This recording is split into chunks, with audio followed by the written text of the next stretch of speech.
반갑습니다. 2학년 학생 여러분. 자, 오늘도 수업을 한번 진행해 보도록 하겠습니다. 자, 오늘은 페이지 교과서 106쪽, 그 다음에 107쪽. 우리 지난 시간에 이어서 오늘도 의복 재료에 대해서 수업을 진행을 할 겁니다. 자, 우리 지난 시간에 여러분 이 섬유에 대해서 큰 틀을 잡아봤고, 그 다음에 그 중에서 우리는 식물성 섬유에 대해서 학습을 해봤어요. 기억을 하십니까? 면섬유와 마섬유에 대해서 학습을 해봤습니다. 그렇다면 오늘은 천연섬유 중에서 동물성 섬유인 모섬유와 견섬유에 대해서 학습을 하고요. 하나 더 할 거예요. 그 다음에 오늘은 그 다음에 인조섬유로 넘어와서 재생섬유인 레이온과 아세테이트까지 오늘 학습을 할 겁니다. 그 다음에 다음 시간에는 이 합성섬유에 대해서 학습을 하겠습니다. 오늘도 학습지를 잘 펴놓고 그 다음에 잘 따라와 주시길 바라겠고, 그 다음에 학습지에는 동물성 섬유까지 있을 거예요. 재생섬유에 대한 학습지는 선생님이 첨부 파일에 올려놓을 테니까 그것도 잘 뽑아서 여러분이 학습을 한 뒤에 오늘은 파일을 2개를 올리셔야 되겠네요. 그쵸? 동물성 섬유와 재생섬유. 잘 따라와 주시기 바랍니다. 자, 그렇다면 먼저 이 모섬유에 대해서 한번 학습을 해볼게요.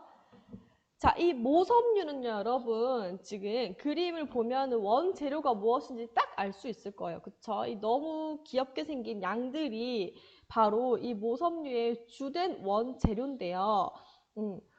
보통 동물의 털을 많이 사용하죠. 동물의 털을 사용하는데 그 중에서도 이 양털을 제일 많이 사용하게 됩니다. 그 다음에 다른 뭐 알파카 털이나 다른 오리털 이런 것도 모섬유라고 볼 수가 있을 거예요. 자, 이 모섬유의 특징을 한번 볼게요. 특징을 보기 전에 조금만 더 설명을 하자면, 자, 예전에 우리는 인간들은 추위를 피하고자 이 동물의 털을 깎아서 의복을 만들어서 옷을 입기 시작했다고 해요. 자, 그 중에서도 이 양털을 많이 사용하는 이유는 이 양털이 방적이 쉬워서, 선생님 방적이 지난 시간에 설명을 했습니다. 방적이 쉬워서 또 부드럽고 해서 옷으로 잘 만들 수 있기 때문에 이 양털을 잘 많이 사용했다고 합니다. 자, 그럼 이 모섬유가 이 털을 깎아서 어떻게 뭘로 만들어지는지 한번 볼게요. 자, 이런 식으로 지금 보면은 보통 어느 계절에 많이 입는 사용하는 것인 것 같죠? 요런 것들 보이죠? 겨울철에 많이 사용하는 것 같다, 그쵸? 자, 그 다음에 이것도 모섬유로 된 거예요. 어때 보여요, 여러분? 딱 봐도 너무 따뜻해 보이고 포근한 느낌이 든다, 그쵸? 이게 바로 모섬유 특징이에요. 선생님이 지난 수업 시간에도 보여드렸듯이 이것이 바로 모섬유로 만든 의복이 되겠습니다. 자, 그렇다면 이 모섬유의 구조를 또 같이 한번 살펴보겠습니다. 자, 모섬유는 이렇게 생겼어요, 여러분. 이거는 지금 직접 현미경으로 촬영한 모습이 없어서 그냥 그림으로 나타낸 걸 선생님이 가지고 왔는데요. 이렇게 생겼어요. 어떤 것 같습니까? 조금 특이한 구조죠. 근데 모섬유의 구조 중에서 가장 독특한 점은 바로 이 측면이에요. 자, 이 측면에 약간의 뭐가 있냐 하면 털 비늘처럼 요렇게 생긴 것이 있습니다. 이것 때문에 모섬유가 어떤 특징을 나타내는지도 알려드리겠습니다. 우선 여러분은 학습지에 이게 측면이고 요게 단면이 되겠죠. 이런 것을 좀 잘 그려놓고 거기에 대한 특징을 또 한번 살펴볼게요. 자, 모섬유의 특징을 보면 먼저 첫 번째로 포근합니다. 그쵸? 아까 사진에서 봤을 때 여러분의 느낌이 시각적인 촉감이 포근하다라는 것을 알 수 있었을 거예요. 여러분이 집에 있는 목도리 혹은 그 다음에 장갑 이런 거 있죠. 아니면 혹시 어그부츠 있을까요? 그 어그부츠도 다 모섬유로 되어 있는 거거든요. 포근함을 느낄 수 있을 겁니다. 그 다음에 흡습성과 보온성이 우수하다예요. 자, 흡습성은 지난 시간에 우리 식물성 섬유할 때 선생님 설명을 드렸을 거예요. 흡수성이 우수하다. 자, 흡습성이 우수해서 지난 시간에 선생님이 면이 위생적이다라는 것을 설명을 했을 텐데 또 이 흡습성이 우수해서 어떠한 점이랑 연결이 되는지 설명을 좀 드릴게요. 이 흡습성이 우수해서 이 모섬유는 정전기가 잘 발생하지 않아요. 자, 이게 어떻게 연결이 되냐 하면 여러분 겨울이랑 여름철에 어느 계절에 정전기가 더 많이 생길까요? 겨울에 많이 생기죠. 왜냐하면 겨울에는 습도가 낮아서 건조하기 때문에 정전기가 많이 생기는 거거든요. 이 옷에도 마찬가지예요. 흡습성이 좋은 섬유여야지 수분을 잘 머금고 있어서 정전기가 잘 발생하지 않습니다. 이 정전기가 잘 발생하지 않는다는 것은 의복에 있어서 큰 장점이 될 수가 있어요. 그 다음에 당연히 보온성이 우수하죠. 자, 그 다음에 또 설명을 할게요. 세 번째는 탄성이 좋아요. 자, 탄성이라는 것은 힘을 가했다가 다시 놓으면 원래대로 되돌아가는 성질이거든요. 이 탄성이 좋아서 또 어떤 특징이 있냐면, 자, 이 탄성 때문에 구김이 잘 발생하지 않습니다. 자, 이 모섬유에 선생님이 한번 또 구겨볼게요. 이거 있죠? 지금 두껍기도 하지만 이 모섬유를 이렇게 손으로 이렇게 선생님이 힘을 끝까지 과하고 이렇게 펼쳐도 잘 구김이 많이 안 생기는 걸 볼 수 있을 거예요. 그쵸? 자, 이 모섬유의 가장 큰 특징은 구김이 잘 발생하지 않는 건데 그 이유가 탄성이 좋기 때문이라는 거 알고 계셔야 될 것 같아요. 자, 그 다음에 가볍고 보온성이 좋다. 보온성이 좋다가 또 나왔죠. 이거는 이 모섬유의 중요한 특징이기 때문입니다. 자, 그 다음에 또 중요한 성질은 열, 알칼리, 햇빛, 해충에 약하다는 거예요. 자, 그래서 이것들이 약하기 때문에 또 모섬유는 어떠한 특성을 갖냐면요. 바로 축융성이라는 것이 생기게 됩니다. 이 말이 좀 어려워요. 설명을 해드릴 거예요. 축융성. 자, 이 축융성이 뭐냐 하면 이 양모의 구조에 따라서 나타나는 성질인데 좀 자세하게 볼게요. 자, 선생님 구조를 들고 왔는데요. 아까 우리 봤던 것은 단면도와 측면도였는데 요것은 완전한 측면도예요. 딱 양모의 털을 딱 꼽아서 이렇게 봤을 때 이렇게 생겼어요. 좀 특이하죠? 보면은 여러분 이렇게 살짝 털 비늘 같은 것이 있어요. 그 다음에 이렇게 층이 나져 있는 게 보입니까? 그거를 딱 단면으로 잘랐을 때는 이렇게 털 비늘 같은 것이 보입니다. 자, 요것을 뭐라고 하냐면 바로 스케일이라고 해요. 중요해요, 여러분 이거. 자, 적어 놓으세요. 자, 이 스케일이라고 하는데 이 스케일 때문에 축융성이라는 성질이 발생을 하게 됩니다. 이거 축융성이라는 것은 바로 줄어드는 성질이에요. 자, 그러면 아까 전 선생님 설명했듯이 뭐에 약하다고 했죠, 양모가? 열, 그 다음에 알칼리. 햇빛에 약하다 그랬죠. 그래서 이 축용성이 있는 성질 때문에 열과 알칼리와 물을 만나게 되면 이 양모 섬유가 확 줄어들어 버려요. 자, 그러면 어디서 봤냐면 여러분 생활 속에서 봤을 거예요. 자, 혹시 이런 거 보셨을까요? 니트를 세탁기에다가 신나게 이렇게 빨았는데 이렇게 옷이 갑자기 줄어든 경우를 보신 적 있을까요? 선생님은 경험을 한 적이 있어요. 이 성질을 몰랐을 때 그냥 세탁기에 쉽게 돌렸는데 갑자기 니트가 애기 옷이 되어버린 거죠. 이게 바로 양모의 뭐 때문이다? 축용성 때문이다. 자, 이 축용성이라는 것을 왜 생기냐면 양모 구조인 스케일 때문에 생기는 것이고, 자, 이 스케일은 아까 봤듯이 요렇게 이 털비늘 같은 구조가 스케일이라고 한다는 거 알고 계시면 될 것 같습니다. 자, 그래서 다시 돌아왔는데 그렇다면 세탁기에 막 빨아서 축용성이 발생을 한다면 양모는 어떻게 세탁을 하는 것이 좋다? 그렇죠. 드라이 클리닝 하는 것이 좋다라는 것을 기억을 잘 해두시고 이렇게 연계를 시키셔야 돼요. 특징과 세탁과 보관을 이렇게 일자로 연계를 시켜서 잘 기억을 하고 계셔야 합니다. 자, 그 다음에는 이제 견섬유에 대해서 설명을 해드리겠습니다. 우리 마지막 섬유죠. 천연 섬유 중에서. 견섬유의 원재료는요. 자, 그림에서 보시면 알듯이 이 누에고치가 원사를 토해내요. 견섬유라는 원사를. 정말 여러분 고마운 친구 아닙니까? 그쵸? 여기에 지금 여러분 잘 보이실까? 요렇게. 이렇게 지금 실이 나오고 있죠. 이렇게 원사를 막 토해내서 우리가 얻는 것이 이 실크예요. 자,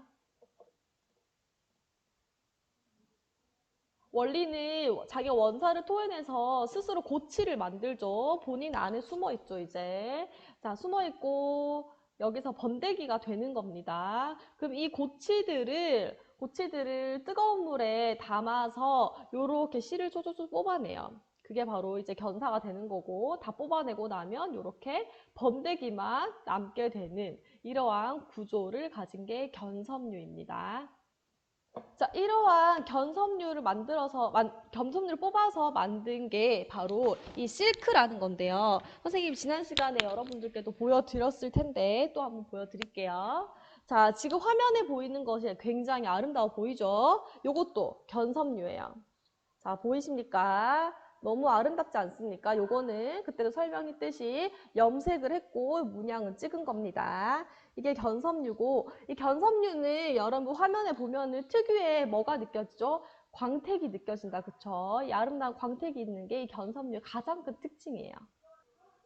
자, 이 견섬유로 이런 예쁜 한복을 만들게 되죠. 비단이라고 하는 것이 바로 견섬유가 되겠습니다.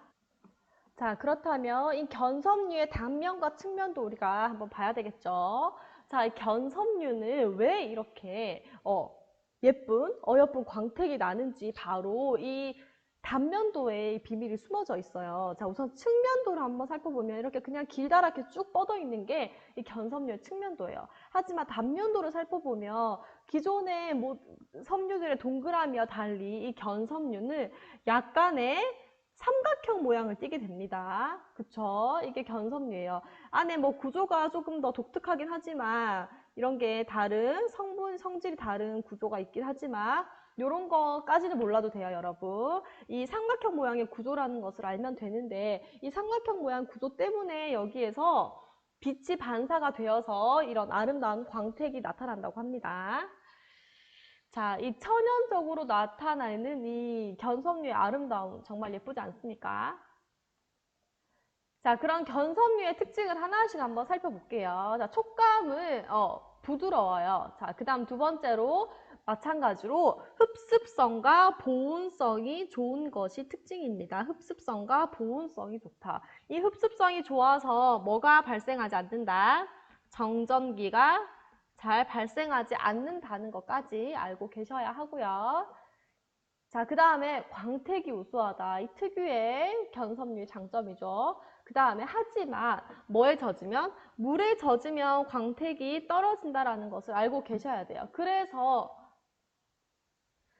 여러분 세탁은 어떻게 하는 것이 좋죠? 물빨래를 하는 것보다는 드라이 클리닝 하는 것이 안전하다는 거. 이 연결해서 알고 계셔야 돼요. 단순히 그냥 드라이 클리닝 하는 것이 안전하다 외우는 것이 아니라 물에 젖으면 약한 섬유가 되기 때문에 드라이 클리닝 하는 것이 안전하다. 이렇게 연결하셔야 돼요. 그 다음에 이것도 마찬가지로 열, 알칼리, 햇빛, 해충에 약하다. 자, 그래서 여러분 아까는 설명을 안 드렸는데 자, 햇빛이랑 해충에 약하기 때문에 어떻게 보관을 해야 될까요? 자, 햇빛에 보관하는 것이 직사광선이 있는 곳에 보관하는 것이 좋을까요? 아니면은 그늘진 곳에 보관하는 것이 좋을까요? 그쵸. 이 그늘진 좀 안막이 있는 그런 곳에서 보관을 하는 것이 좋다. 그쵸. 그 다음에 해충에 약하기 때문에 뭐와 같이 보관을 하는 것이 좋죠? 방충제를 같이 보관을 하는 것이 좋다라는 것까지 알고 계셔야 돼요. 이렇게 연결해서 잘 알고 계셔야 합니다. 자, 여기까지 해서 여러분 저희는 이제 천연 섬유에 대해서 학습을 다 해봤습니다. 천연 섬유에는 다시 한번 짚어보면 이렇게 면섬유, 마섬유, 모섬유, 견섬유가 있습니다. 그쵸? 면, 마, 모, 견. 저희는 이 네 가지의 특징을 잘 살펴봤고 각각의 특징도 봤지만 식물성 섬유와 동물성 섬유의 특징도 봤으니까 여러분이 잘 정리를 프린터에다가 해 놓으시고 자 이제 재생섬유를 한번 볼 거예요. 이 재생섬유라는 것은 레이온과 아세테이트가 있는데 이 특징이 무엇인지 또 한번 살펴보겠습니다. 자, 이 인조섬유는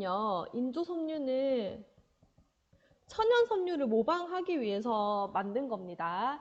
근데 어떻게 모방을 하냐 하면 이 천연섬유 선생님이 단면도, 측면도로 보여줬을 거예요. 이 단면도에 따라서 천연섬유마다의 특성이 나타난다는 것을 여러분 이제 배웠죠. 그래서 이 단면도를 실에 따라서 단면도를 다르게 하면 또 다른 특성이 나타나겠구나라고 해서 단면도를 다르게 해서 실을 방사시키는 겁니다. 자, 사진을 보여드리자면 이런 식으로 자, 이렇게 다 단면도를 지금 실을 방사하고 있는 모습이에요. 그런데 이 단면도를 다 달리해서 실을 방사하는 건데 그러면 어떠한 그림이 나오냐 하면 이렇게 지금 모든 섬유가 다 단면도가 아주 제각각이죠. 이런 식으로 나오게 됩니다.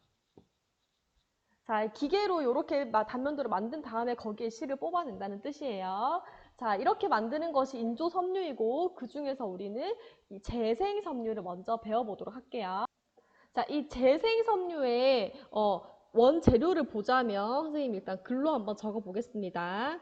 면, 린터와 목재 펄프예요. 자, 이 면, 린터와 목재 펄프에 화학약품 처리를 해서 만드는 것이 바로 이 재생섬유가 되겠습니다. 이 화학약품이 들어있기 때문에 완전한 천연섬유도 아니고 면, 린터와 목재 펄프가 들어있기 때문에 완전한 합성섬유도 아니라는 거. 그래서 재생섬유인데요. 자, 그림으로 한번 보여드릴게요. 요게 면, 린터예요.